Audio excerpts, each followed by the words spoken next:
So Jimmy Butler is, for lack of a better word, going outside in this situation. And it's bad when a lot of former players really come into the defense, almost of Pat Riley, or just telling Jimmy basically, this is not a battle you want to fight, and this is not a battle you're going to win. Which is a mad out situation because any other time, the player is bigger than the executive unless it's Pat Riley. And it's funny, people are like, oh, Pat Riley can't build anything. They need Jimmy. It's like, one, they don't need Jimmy. Two, Pat Riley built a championship team in 06. He then got that team back to the playoffs in a couple of years. Obviously, they got LeBron. But still, he was able to put it together. He was able to make the contracts work. He was able to get off Michael Beasley. He was able to get off a few big contracts. He was able to get off Jermaine O'Neal in order to be able to afford to bring the big three together. And he was able to convince them all to take pay cuts. Then after the big three happened, he built a hell of a team in 2016. That team was one game off in Eastern Conference Finals without Chris Bosh. If Chris Bosh is there, they would have been in the Eastern Conference Finals probably in 2015 and 2016 after making the Goran Dragic trade and bringing in Joe Johnson. Then we can't forget as well that obviously they had a couple of iffy years in the Waiters years, but they brought in Jimmy Buckets, and Jimmy Butler got them to a finals. And look, Tyler Hero, they don't make the 2020 finals. But let's not forget, up until the finals, as great as Jimmy was in the finals, Tyler Hero was the best player in the Eastern Conference Finals, and their top scorer up to the finals was Goran Dragic. And the reason why they were so poor in 2020 is everyone got injured. And in fairness, Jimmy was unbelievable in the finals. Jimmy did not carry that team to the finals. They're probably their best player, but he carried them to the finals in 2023. I'll give him that. He carried them to those finals. He was brilliant in the 2022 playoffs. But he did not carry them to the 2020 finals. Although in the finals, he was the only real player for the Heat. He was the reason they won 2 games in those finals. And look, Jimmy Butler is going to be one of the top 5 players in Heat history. But no matter what, for the biggest reasons for the Heat's success, 1A, 1B are Wade and Pat Riley. But now you've got a player who butted heads so much with Pat Riley as a player, Tim Hardaway Sr., and this is what he's talking about Jimmy Butler. You don't disrespect authority, and that's what Jimmy Butler has been doing. And I tell you this, Pat Riley, this boat is going to sail on top of the water as long as Pat Riley there. Jimmy Butler's trying to sink that ship. That ship is not going to sink. I'm all with Pat Riley. You under contract, you play up under this contract, and we may see where all the chips may fall. But you can opt into $52 million next year that you say you're not going to opt into, which just is mind-boggling to me. How you gonna opt out of $52 million? All right, but it's all about authority saying no to somebody, and these guys can't take rejection. And to be fair, I think that is the case with NBA players. Is how many superstars in the NBA can be coached? And Steph Curry, yeah, I'll give it to Steph Curry. I don't think LeBron can be coached. I think Kevin Durant can be coached. I don't think he wants to be coached. It was clear that he can be coached based on what he did in Golden State, and it's clear about one of his main reasonings for leaving Golden State. He doesn't want to be coached. Kyrie doesn't want to be coached. I don't know. I don't think Luka can be coached anymore. I think the Luka that came into the NBA could be. I don't think modern day Luka can be coached. Shai Gilgeous-Alexander, yeah, I'll give him that. I don't know I think Jokic is just, you let him do what he wants. I don't think Westbrook could ever really be coached. I don't know how many superstars there are in the NBA that can be coached or that can effectively be told no because they've never been told no in their lives. I don't know how many superstars there are in the NBA that can do that. I think there are an awful lot of players in the NBA, but I mean for stars, I don't know how many there is. So I think this is the first situation where a player has not just basically just said,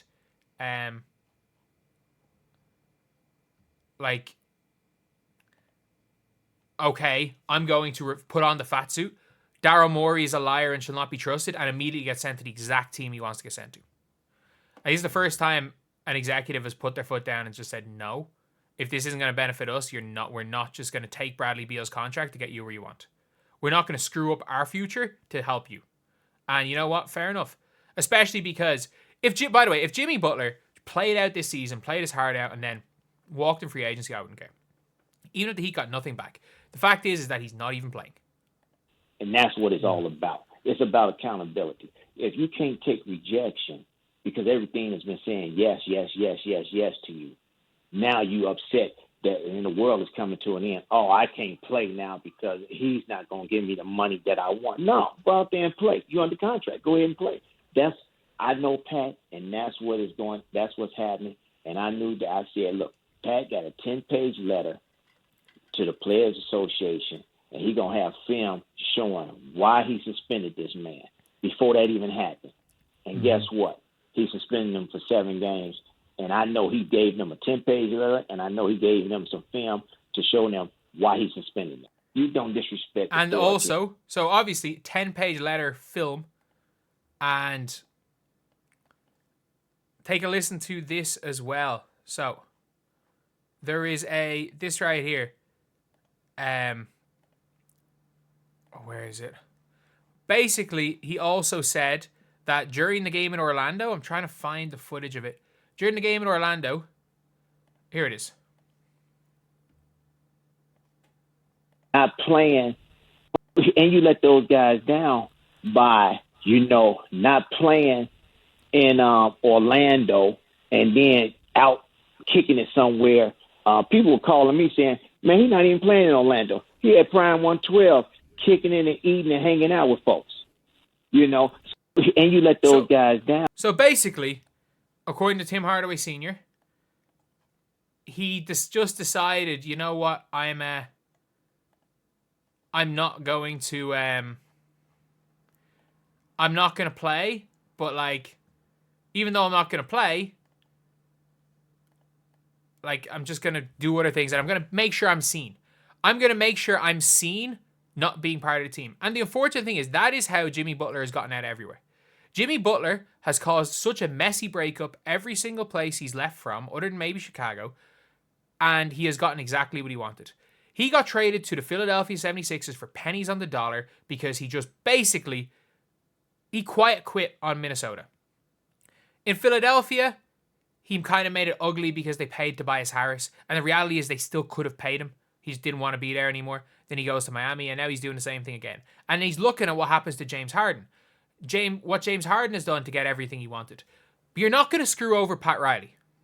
You're not. Pat Riley would rather, if Pat Riley gives Jimmy Butler what he wants and screws over the Heat, and I mean this, if that is what happens, then everything Pat Riley is stand for, so for everything about Heat culture, everything the Heat stands for as a team is over. The reason why the Miami Heat can continuously compete, even without the top teams in the NBA, is because of what Pat Riley has instilled. And Jimmy Butler was the epitome of that. And then, as usual, he tries to pull a Jimmy Butler because that's the only way he thinks he can get out. When the reality of the situation is that, heck, if he went and played out the season, played really hard, the Heat were good, and then he opted in and it said, I want out, there's a good chance the Miami Heat would trade him in the offseason. Or if he wants to walk, he can walk. Heck, LeBron walked. But if you want to look at this as well, the Heat are 1 game back on Milwaukee. The Milwaukee Bucks have Giannis Antetokounmpo at the peak of his powers. The Miami Heat do not have Jimmy Butler. But yet, Jimmy Butler's supposedly so upset, and everyone's so upset about Pat Riley for not trading half of the Miami Heat team for Dame Lillard, who is currently playing on the Milwaukee Bucks, who are a team who has Dame Lillard with a 10 times better supporting cast in Milwaukee than he would have had in Miami. And the teams are equally as good as each other. And then Miami, who without Jimmy are currently being carried, as Bam's not playing particularly well, by the likes of Hero, Hakwes is stepping up, Jovic is stepping up, even Killel Ware on the bench is starting to step up. But do you know what? Jimmy wanted every one of them guys gone so that he could get Dame. Just so he could get another guy, another star on the back 9. And, I don't know, be exactly where they are at the minute. So no, Jimmy Butler is going out sad because as Tim Hardaway Sr. said, they had a 10-page document ready to give to the league about why they suspended him and had been taking notes about things in the weeks prior. They had film on why they're suspending him. So Pat Riley, the man is, there's a reason why some people call him the mafia boss of the NBA. Like, he's probably like David Stern. If you've ever heard of Carmelo Anthony, the way he was talking with David Stern, like Stern called him in and was like, we see the guys you're hanging out with. No, you're not doing that anymore. Like with the Ja Morant situation. And now Carmelo Anthony is one of the people going to Jimmy Butler being like, dude, you're not going to win with Pat Riley. He's just going to ship you to Washington or something. That's your best case scenario. You're not going to win with him. Like, that is the reality of the situation when it comes to Pat Riley, is that you're not going to mess with him. Pat Riley has probably been taking notes on everything Jimmy Butler's been doing as soon as the rumors of the trade request came in, and then just to be ready to just say, you know what, suspend him. And when the NBPA come in, it's like, no, this is why we suspended him. We have all of this stuff. This is what we've done. Nothing is going to happen. The suspension is what, 4 games in already? The NBPA will not get Miami to budge because Pat Riley is the best executive in sports. He is. And I'm sorry, like, I'm not considering executives giving stars what they want for a 5-year window of good teams. I'm not considering that as being a good executive. That's getting lucky. And if you let players GM like Jimmy wanted to do, that's the end with the Westbrook Lakers. I'm sorry, the Miami Heat have made more finals than any other team in the last 20 years. And they haven't, like, they've been, other than LeBron and Bosh, they haven't been this unbelievable free agent destination. They are the team that epitomize Heat culture. This is a team where they've got Spoelstra, where Pat Riley is the only person that will say no. LeBron wants certain coaches gone. Every team will fire them, other than Pat Riley. Eric Spoelstra is now one of the best coaches in the entire NBA. One of the best coaches in NBA history. Like, Pat Riley is the one person that is 100% you would trust over anyone. And there is nobody bigger in the Miami Heat organization than Pat Riley, nor should there be. Because when you get rid of one of these, like, mercurial front office figures, and when you get rid of them and your team begins to be taken over by the stars, that's when you struggle. Like, if you want to look at good teams, as good as the Boston Celtics are, that team is coachable. They've got a lot of good vets. These are not stars demanding stuff. They're making good moves, but they're not making the home run moves. Like, they weren't in for Dame, but as soon as Drew came up, it's like, no, we're getting Drew. They made smart moves.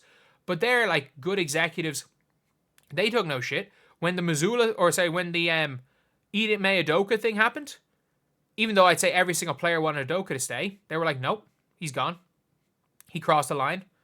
And if you're going to do that in this organization, we're not taking him. They go and win a championship. The Warriors, first-class organization through and through. They were winning.